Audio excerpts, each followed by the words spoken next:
So in regards to trauma, in my classroom that I'm in right now, I haven't heard of any major trauma.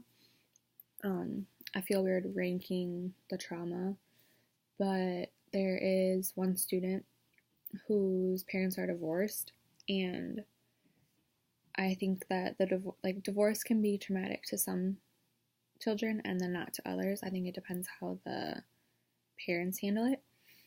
And this particular student, his parents handled it in a very violent way.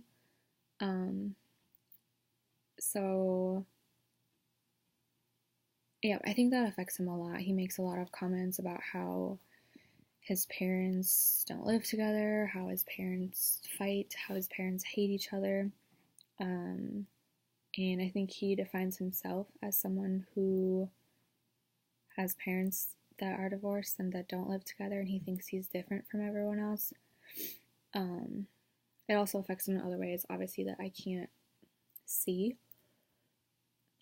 Another example, this example is kind of weird. So there's a student who one day shared that their mother, it was like a 1 year anniversary of when their mother stepped on a bomb in the army and got hurt and had to come home. And when she said that, I didn't know if it was true or not or anything. But I talked to my co-teacher about it because she wasn't in the room when that happened, and I talked to her about it during specials, and they were actually at guidance, and so she talked about it in there, and so the guidance counselor called us and asked if we had heard that, and we talked to her about it. But anyway, the student's mother was in the army, but she wasn't the one who stepped on a bomb and got hurt. It was like her mom's really good friend. So I think even just like hearing about that, maybe it was something that she couldn't handle because she's only a second grader, and she obviously heard about it in the prior year. So that really affected her, even though it wasn't her mom. And yeah, she was crying in school. She told the whole class. She told me. She told the guidance counselor.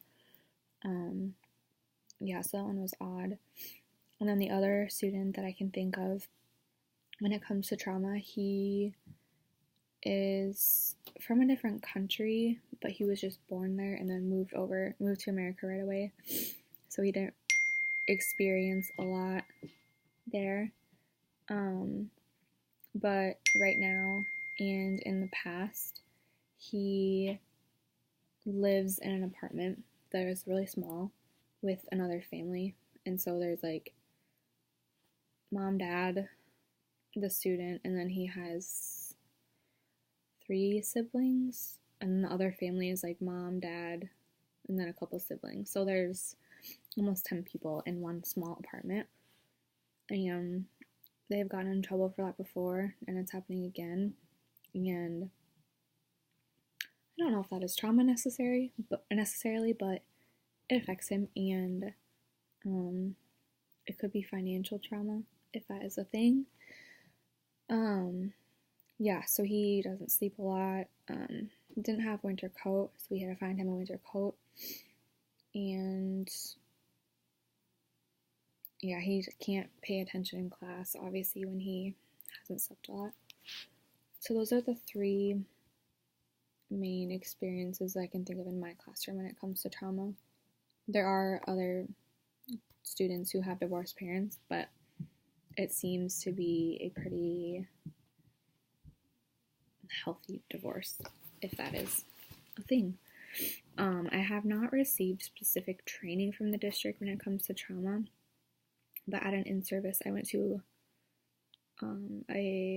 I don't know what to call it, a seminar, a breakout session, and one of the topics was about like foster care. So it wasn't really about trauma, but it was about possible students who have gone through traumatic situations and how that affects them in the classroom. So that was kind of cool. But no, no particular training through the school district. I thought it was pretty cool that one of their specials, like I was talking about earlier, is guidance, and it's actually called ACEs. Um, so for their specials, they say, "Oh yeah, we're going to ACEs," and I should ask the guidance counselor or my co-teacher if it's the same kind of ACEs or if that's just the name that they came up with. I also think it's really cool that the students are going to counseling as one of their specials where they talk about feelings and how to handle certain things and whatnot. Yeah, I wish I could have done that when I was younger. That would have been really beneficial, I think. I don't know. The next question about the two modules, I enjoyed going through both of them. I think that the TED Talk on the first one, that was awesome, and it talked about ACEs, and so I was like, weird, like, is that the same as the counseling at school that they go to during specials? So I like that. One of them, the first one and the second one, they didn't have the same information, but they didn't have different information. But I never felt like I was listening to something two times, so I really enjoyed that. And obviously not everything was something new to me, but I learned something from both of them, and the quiz was kind of tricky. So I definitely learned a lot through that. I'm trying to think what else. I don't have any questions currently. I think if I would have any questions about trauma, it would be about specific situations with specific students in specific classrooms. So as of right now, don't have any that I would like to discuss or anything. But yeah, I think I liked the Sanford module better, but that might just be because it was all videos and I could sit and listen to it rather than read and take a quiz. I guess there was small little assessments. But yeah, both beneficial, and I'm glad that I learned about how to better care for learners that have gone through trauma or are going through trauma or are around people that are going through trauma. And it's just a good reminder that everyone is going through different things at different times, and everyone handles things differently. Some people handle their emotions differently than other people. So, yeah, that is all I have about that.